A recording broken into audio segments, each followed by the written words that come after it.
चाय से शुरू हुई थी सरकार और गाय पे अटक गई और विकास की मौसी 10 साल में रास्ते में भटक गई। अध्यक्ष महोदय, मैं उम्मीद करूंगी कि आज आप मुझे पूरा बोलने का मौका दें।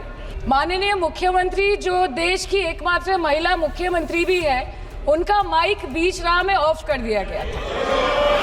वो बंगाल के अरे अभी तो शुरुआत है, ये तो ट्रेलर है, पिक्चर बाकी है। ये बोलते हैं कि गाय हमारी माता है, पर माँ की रक्षा करना इन्हें नहीं आता है।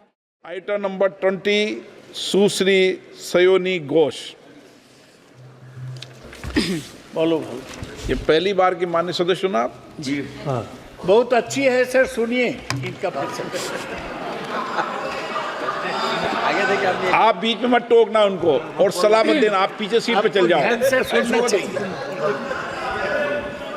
धन्यवाद अध्यक्ष महोदय, आपने मुझे बोलने का मौका दिया। मैं जादवपुर लोकसभा क्षेत्र से पहली बार चुनकर इस सदन में आई हूँ और मैं धन्यवाद देना चाहती हूँ मेरी लीडर ममता बनर्जी और अभिषेक बनर्जी का, और जादवपुर लोकसभा क्षेत्र के सारे वोटरों का, जिन्होंने मुझे भारी बहुमत से जिताया और इस सदन में भेज के बीजेपी को एक पैगाम दिया कि पश्चिम बंगाल में माननीय सदन में इन नेताओं को धन्यवाद नहीं होता। आप और ये संदेश सर, ये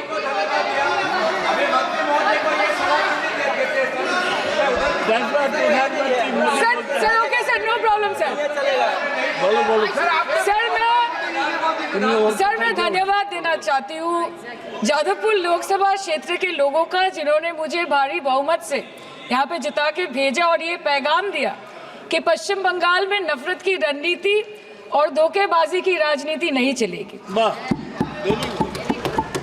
अध्यक्ष महोदय, मैं उम्मीद करूंगी कि आज आप मुझे पूरा बोलने का मौका दें, क्योंकि हाल ही में हुए नीति आयोग की जो मीटिंग हुई थी, वहाँ पे हमारी माननीय मुख्यमंत्री, जो देश की एकमात्र महिला मुख्यमंत्री भी है, उनका माइक बीच राह में ऑफ कर दिया गया था। वो बंगाल के अरे अभी तो शुरुआत है, ये तो ट्रेलर है, पिक्चर बाकी है। अध्यक्ष महोदय, मैं आपसे ये बोलना चाहती हूँ कि वो बंगाल के हक के लिए यहाँ पे सवाल उठाने आई थी, वो बंगाल के लोगों की बात रखने यहाँ पे आई थी, लेकिन उनका माइक ऑफ कर दिया गया। आपके माध्यम से मैं इस सदन में उपस्थित वहाँ जो बैठे हैं माननीय सदस्य, कोई भी घटना को सर एक लाइन आपका डिलीट करेंगे सर, एक लाइन सर, मैं यही बताना चाहती हूँ कि बंगाल के लोगों का, आगे जाके बंगाल के लोग आपके पार्टी की माइक ऑफ कर देंगे, बस एक चुनाव बाकी, आप देख लीजिएगा। Sir, all India Trinamool Congress इस सदन और इस देश का 3rd लार्जेस्ट ऑपोजिशन पार्टी है और हम आपसे धन्यवाद हम आपको देते हैं कि आपने हमको रेलवे, स्वास्थ्य, शिक्षा और आज ये पशुपालन जैसे महत्वपूर्ण विषय पे चर्चा करने का मौका दिया।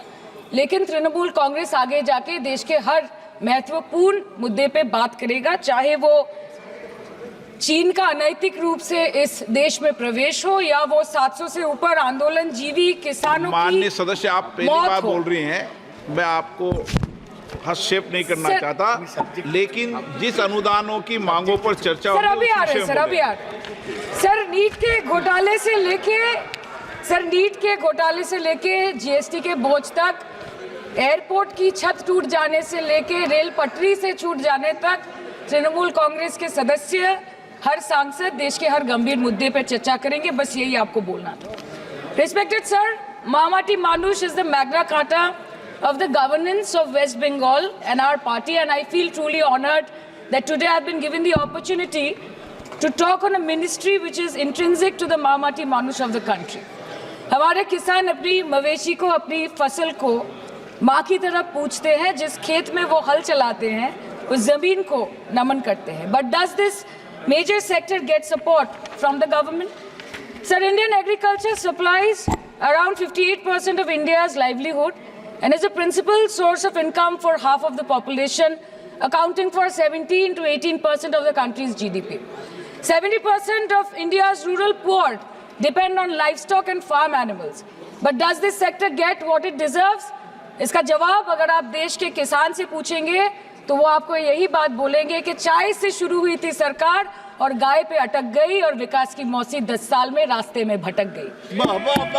Sir, exorbitantly high cost of cattle and poultry feed under the mismanagement of this sector by the current government and wholesale fodder inflation hovering between 25% to 28.6% in the last 2 to 3 years, it is a 9-year high. Sir, किसान खुद क्या खाएंगे? अपने परिवार के लोगों का खिलाएंगे?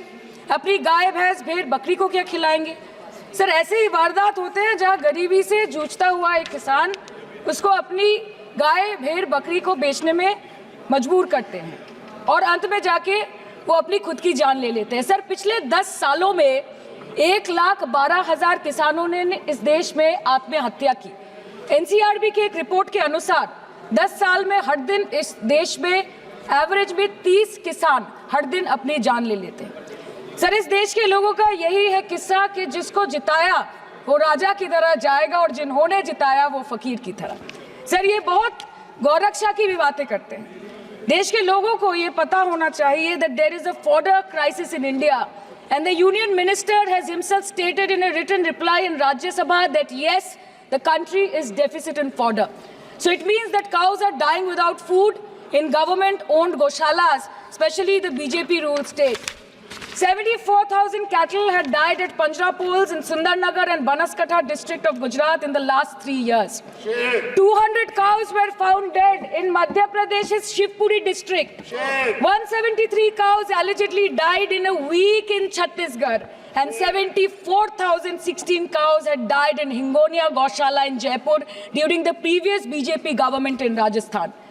तो सर, पहले खाना ही नहीं मिला, फॉडर क्राइसिस, फिर मिल भी जाए तो इतना महंगा कि किसान खरीद ही नहीं पा रहा है, फॉडर इन्फ्लेशन, और सर खाना मिल भी जाए तो पशुओं की बीमारी। उससे मुकाबला करने के लिए सरकार ने क्या किया? The Parliamentary Standing Committee on Agriculture, Animal Husbandry and Food Processing presented its report which stated that 32.7 lakh cattle were infected by the viral lumpy skin disease across several states and a whopping 2.4 lakh cattle died within months. ये बोलते हैं कि गाय हमारी माता है पर माँ की रक्षा करना इन्हें नहीं आता है। अध्यक्ष महोदय, हम सब जानते हैं कि इस मिनिस्ट्री के अंतर्गत डेयरी भी आता है और भारत इस पूरी दुनिया में दूध के उत्पादन में नंबर 1 है, contributing to almost 24.46% of global milk production. But since the government has not been able to bridge the gap between demand and supply, it has successfully turned the country from being the largest producer of milk to an importer of milk. In the last 10 years, due to the stagnation in milk production, the gains of white revolution has been systematically whitewashed. The dairy farmers are forced to throw buckets of milk on the highway protesting against meager remuneration for their produce. And the price of milk, on the other hand, has increased by a massive 55% in the past 10 years. It was rupees 36 per litre in 2014 and now rupees 56 per litre in 2024.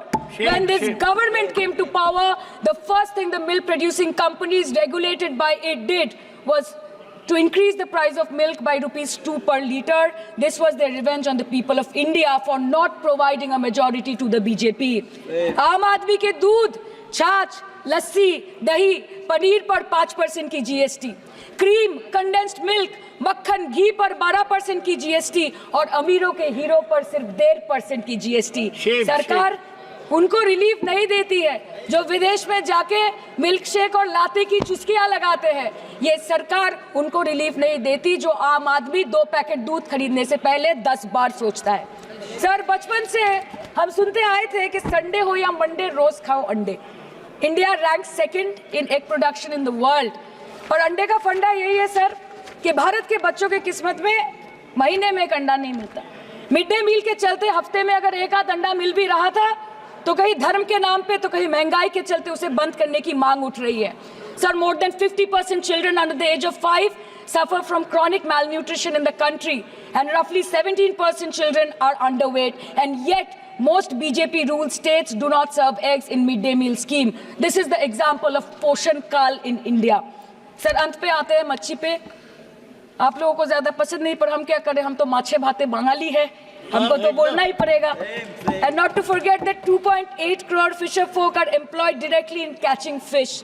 in the country and millions are employed in the value chain of selling fish and aquaculture.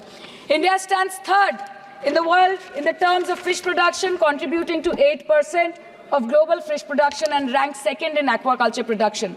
The PM talks about blue revolution, but this government has allocated only 0.045% funds out of the total budget for the flagship scheme, Pradhan Mantri Matsya Sampad Yojana. Even after this meager allocation, they did not utilize 39% of the funds, and in 23-24, they did not utilize 24% of the funds allocated.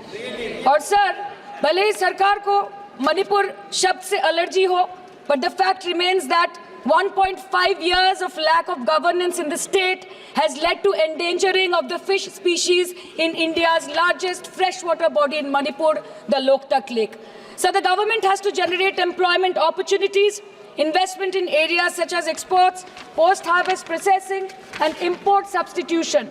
It has to deal with adversities like overfishing, depleting of fish stocks, pollution, disease outbreak, destruction of habitat, and climate change. So my own parliamentary constituency has assembly constituencies like Baruipur, Shonarpur, Bhangor, which are heavily dependent on these sectors for livelihood.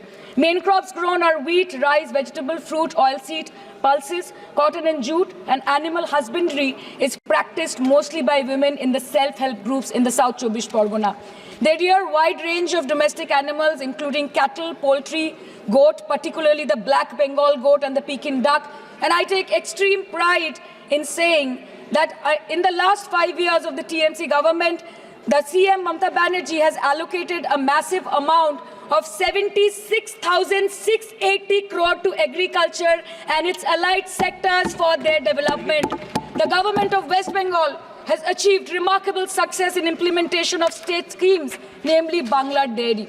The state-owned company is providing financial incentive at the rate rupees 11.5 per litre of raw milk directly to the bank accounts of primary dairy farmers through milk unions.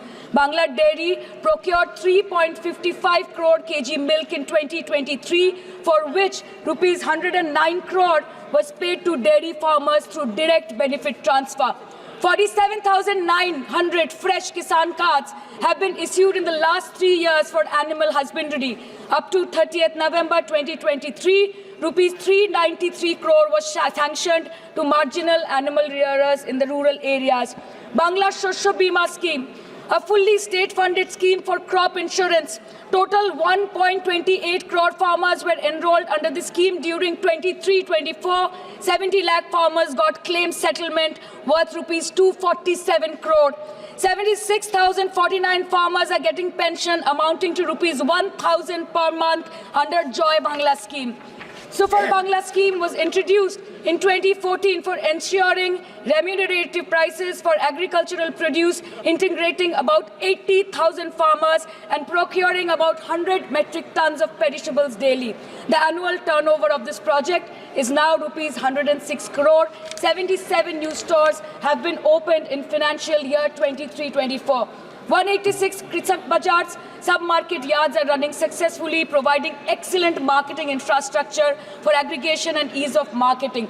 And to be mentioned that West Bengal is one of the largest cold storage capacities in the country at more than 87 lakh metric ton with 620 cold storages. New investment of rupees 239 crore is upcoming in this sector this year with an employment opportunity for nearly 20,000 people. अरे उधर वाले बता इसमें बुरा क्या है हवा के चार झोंके अगर इधर से भी गुजर जाए तो now coming to the demands of pending funds from the government of India to West Bengal on animal husbandry and welfare.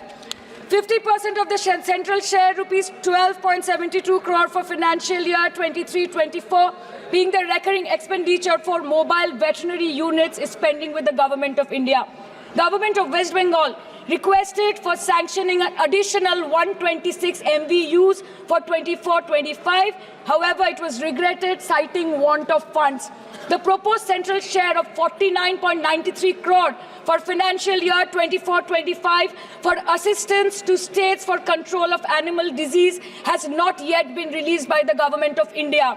Despite repeated persuasion, Department of Animal Husbandry and Dairying has not released the central share of rupees 10 crore for financial year 24-25 for various ongoing national livestock mission schemes, including the project for the establishment of Buck Semen Station in Horinghata. ये तो बस इसी ministry से बकाया है बंगाल का। अभी दूसरी मिनिस्ट्री प्रक्रिया तो पता नहीं कहाँ पे जाके ये खत्म होने वाला है। मैडम, मैं बस ये कहना चाहती हूँ कि इस बीजेपी सरकार ने पिछले 10 सालों में इस देश के लिए क्या किया, उससे बड़ी तालिका बनेगी कि 10 साल में क्या क्या कर सकते थे पर किया नहीं। 2014 में जो किसान मोदी है तो मुमकिन है सोच के और अच्छे दिन के ख्वाब देख के बीजेपी को वोट दे रहा था, आज 10 साल बाद वो बोलता है कि मोदी है तो नामुमकिन है। शायद अभी वो किसान है भी नहीं। तो इसीलिए मैं बोलना चाहती हूँ कि समय बड़ा महत्वपूर्ण होता है अध्यक्ष महोदय, और बड़ा बलवान। बंगाली में हम एक बात बोलते हैं कि समय गेले साधन होबे ना। इसका मतलब यही है कि अगर समय चला गया तो साधना नहीं होगी, अगर भक्त रूठ गए तो आराधना नहीं होगी। और 3 से 303 से 240 के आंकड़े बोलते हैं कि इस बार जो आप चले गए तो दोबारा लौटने की संभावना नहीं होगी। तो यही बोल के मैं अपनी बात खत्म करती हूँ। Thank you so much.